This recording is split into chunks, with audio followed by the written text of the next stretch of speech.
এই আয়তক্ষেত্রটির মধ্যে সুন্দর একটি দৃশ্য অঙ্কন করব।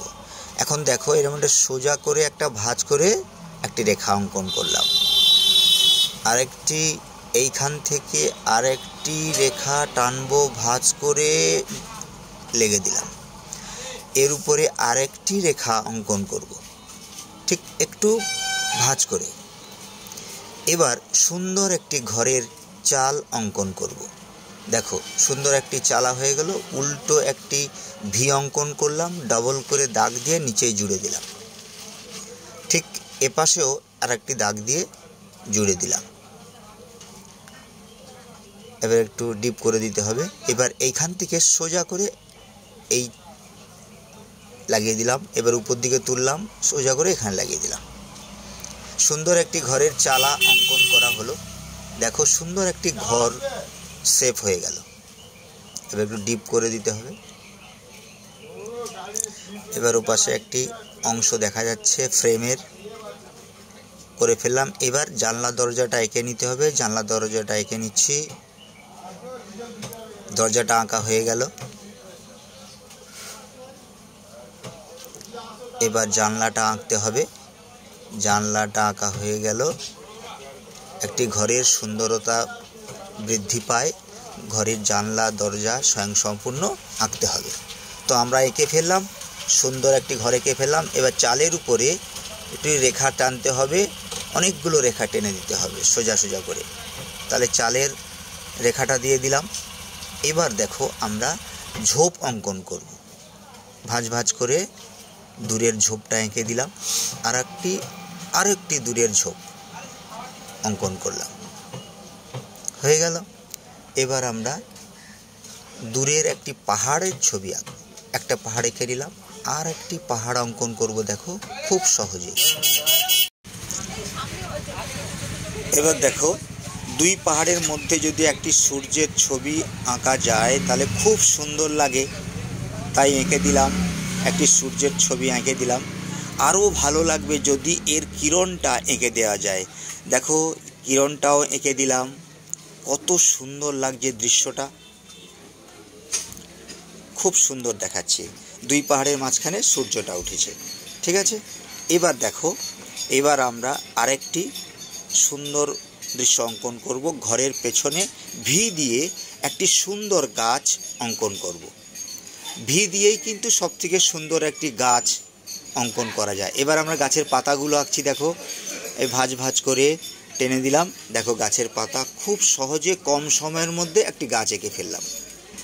তো পেছনেও একটি দূরের ঝোপটা এঁকে কমপ্লিট করে দিলাম। এবার এখানে একটা বেড়া থাকবে, তাই বেড়াটাও দেখিয়ে দিলাম।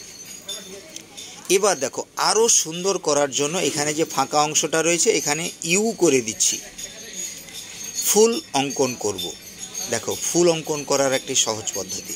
প্রথমে ইউ করে দিলাম, তারপরে মাঝখানে দুটো দাগ টেনে ফুলের ছবি করে দিলাম। এবার নিচে দেখো ছোট ছোট করে পাতা করে দিতে হবে, তাই পাতাটাও এঁকে দিচ্ছি। দেখো খুব সহজ পদ্ধতিতে আমরা ছোট ছোট সোনামণিদের আমরা আঁকা শেখাই, কত সহজ পদ্ধতিতে। দেখো এই একটা আরেকটা সামনে ইউ করে দিচ্ছি। দেখো ইউ টান দিয়ে দিলাম, এর মাঝখানে একটা রেখা জুড়ে দিতে হবে, আর একটা কোণে জুড়ে দিতে হবে, আর একটা ভি করে দিতে হবে। দেখো কত সহজেই আমরা ফুলের ছবিগুলো এঁকে ফেলছি, খুব সহজ পদ্ধতিতে। চ্যানেলটিকে সাবস্ক্রাইব করে রাখবে এইরকম সহজ পদ্ধতিতে আঁকা শেখানোর জন্য। এইবার দেখো সুন্দর করে গাছের কিছু পাতা অঙ্কন করে দিতে হবে, ফুলের পাতা। দেখো ফুল গাছের পাতা অঙ্কন করে দিলাম। আবার একটা ফুলে দেখো সেম একই রকমভাবে পাতাগুলো আমরা এঁকে নিচ্ছি। দেখো সহজভাবে, খুব সহজভাবেই ফুলের পাতাগুলো হয়ে যাচ্ছে, খুব সহজ পদ্ধতিতে। দেখো পাতাগুলো এঁকে নিলাম, হয়ে গেল। আমাদের দৃশ্যটা কিন্তু পরকে পর দেখো খুব মনোরম হচ্ছে। এইবার এখানেও আমরা কিছু ফুল, আলাদা ফুল আঁকবো। দেখো প্রথমে একটা গোল দিলাম, তারপরে সবগুলোই গোল গোল করে টানছি। দেখো সবগুলোই গোল গোল। এবার ওর নিচে কিছু পাতা করে দিতে হবে, ঘাস পাতা, ফুলের পাতাগুলো এঁকে দিতে হবে। হয়ে গেল, আমাদের সুন্দর একটি দৃশ্য আঁকা হয়ে গেল। তোমরা চাইলে এটাকে রং করতে পারো। এক ঝাঁক পাখির টানটা দিচ্ছি দেখো। তো তোমরা চাইলে এটাকে রং করতে পারো বিভিন্নভাবে।